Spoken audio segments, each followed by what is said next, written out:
안녕하세요. 반갑습니다. 테크 흐름을 살펴보는 IT 뉴스. 여러분들께서 지금 보시는 영상은 러빈 뉴스입니다.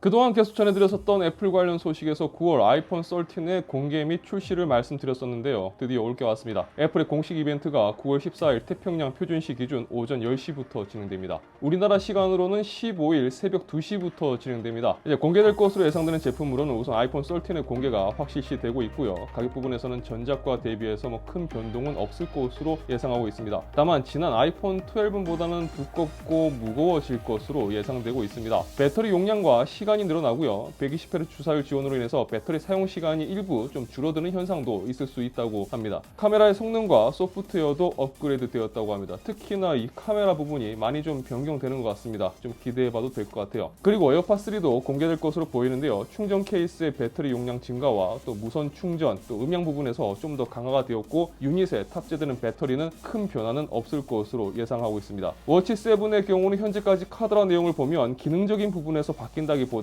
화면이 좀 더 커지고 배터리 수명 쪽에서 변화가 있을 것으로 예상해 볼 수 있습니다. 일단 이번 발표를 시작으로 가을쯤에 신형 맥북 공개 등 애플의 신제품 공개는 더 진행될 것으로 볼 수 있을 것 같습니다. 우리 시간으로 새벽 2시에 진행되는데 일단 저는 라이브 중계를 할 예정이니까요. 관심 있는 분들은 그날 함께 모여서 같이 시청하도록 하죠. 삼성도 칩 생산 가격을 인상하기로 한 가운데 TSMC의 칩 생산 가격 인상에 대해서 니케이 아시아가 보도했습니다. 보도한 내용을 정리해보면 현재 반도체 공급난이 장기화되고 있는 가운데 중소규모 파운드리 업체들마저도 지속적으로 생산 가격을 인상해온 탓에 이제는 삼성과 TSMC 역시 생산 가격을 인상하기로 했고 2022년까지 이 반도체 가격 상승을 견인할 것으로 전망했습니다.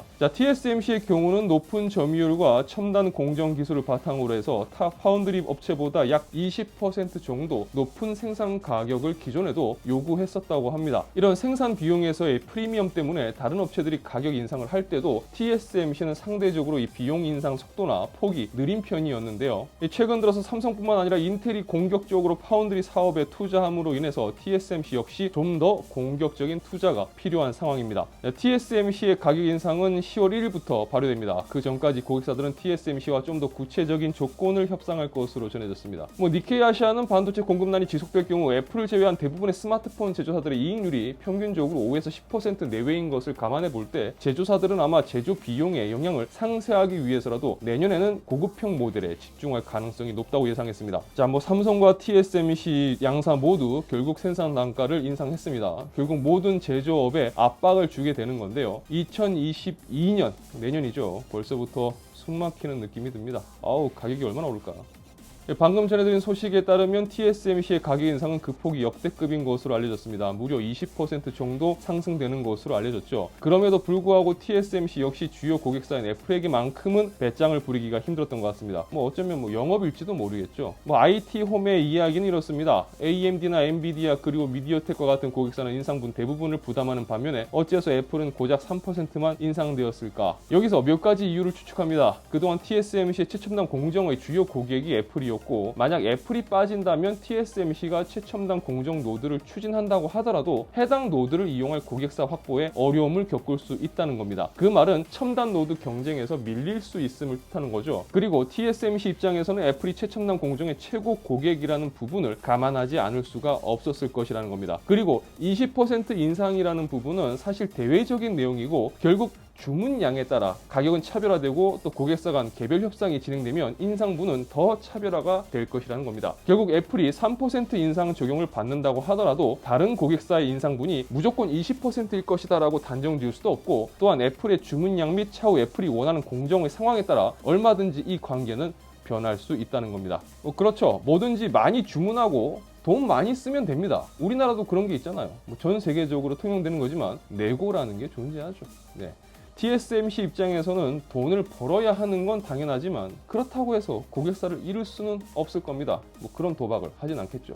삼성의 엑시노스는 그동안 그닥 좋은 평가나 좋은 대우를 받지는 못했습니다. 좋은 대우를 받았던 적이 있었던가요? 물론 AP의 모델마다 어떨 땐 스냅드래곤이 욕을 먹을 때도 엑시노스가 더 욕을 먹을 때도 있었지만 최소한 그동안 엑시노스가 가시노스라고 불린 적은 없었던 것으로 기억합니다. 그런데 S22에 탑재될 것으로 예상되고 있는 엑시노스 2200은 좀 상황이 다른 것 같습니다. 일단 현재까지 나온 소문을 살펴보면 유럽은 엑시노스가 탑재된 모델이, 북미 지역은 스냅드래곤 탑재 모델일 가능성이 높고요. 그런데 북미 같은 경우는 이 버라이즌이 엑시노스 탑재 모델의 출시를 별도로 요구하고 있는 상황이라고 합니다. 한국, 중국, 홍콩 등은 스냅드래곤 탑재 모델, 단 또 차이나텔레콤이 엑시노스 탑재 모델을 별도로 요구하고 있는 상황이라고도 합니다. 자, 그럼 갑자기 왜 이렇게 엑시노스 탑재 모델을 요구하는 곳들이 늘어난 걸까요? 가장 큰 이유를 말한다면 아무래도 엑시노스 2200에 탑재되는 RDNA2 아키텍처 기반의 GPU일 겁니다. 이미 사전에 카드라로 그래픽 성능에 대해서 이야기가 돌았었지만 RDNA2 아키텍처 기술이 탑재되면서 그래픽 성능이 강력해졌다라는 설이 힘을 얻고 있는 겁니다. 그러니까 이번 엑시노스 2200은 기대해 볼만하고, 심지어 AMD의 그래픽 기술이 탑재되었기 때문에 스냅드래곤보다도 더 좋을 것이다 라는 겁니다. 자, 이 말이 맞다라고 현 시점에서 단정 짓기는 어렵습니다. 실 모델이 나와서 테스트 결과를 나와봐야 알 수 있기 때문일 겁니다. 또 엑시노스라는 부분이 또 미치는 영향도 크죠. 일단 무조건 항상 엑시노스는 실제품이 나와봐야 정확하니까요. 하지만 만약 기대만큼 좋은 성능을 보여준다면 삼성이 공들였던 부분이 좋은 결실을 맺기를 기대해봅니다.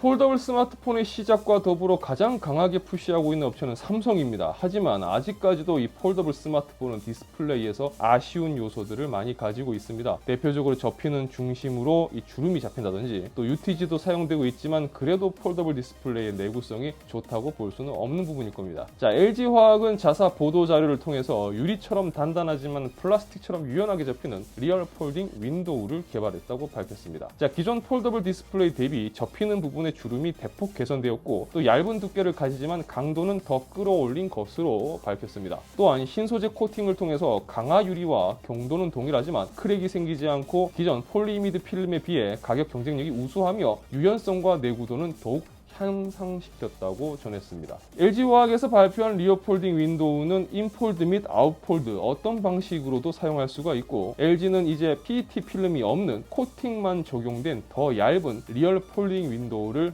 개발 중이라고도 전했습니다. 자, 가장 궁금한 건 이걸 겁니다. LG화학에서 개발한 이 기술을 과연 삼성이 사용을 할 것인가 라는 부분일 겁니다. 삼성이 쓰지 않을 수도 있겠죠. 하지만 만약 이 기술을 다른 외산 브랜드에서 폴더블 폰에 이렇게 사용을 했을 때 더 좋은 반응을 얻는다면 그것도 좀 이상하잖아요. 삼성과 LG의 협력 가능할까요? 자, 내년 폴드 시리즈를 한번 기대해 봅니다. 자, 유튜브 러브다투 채널에서는 IT 관련 정보와 리뷰, 언박싱, 그리고 팁을 전해드리고 있습니다. 영상이 유익하시다면 좋아요와 구독, 그리고 알람 설정 부탁드리겠습니다.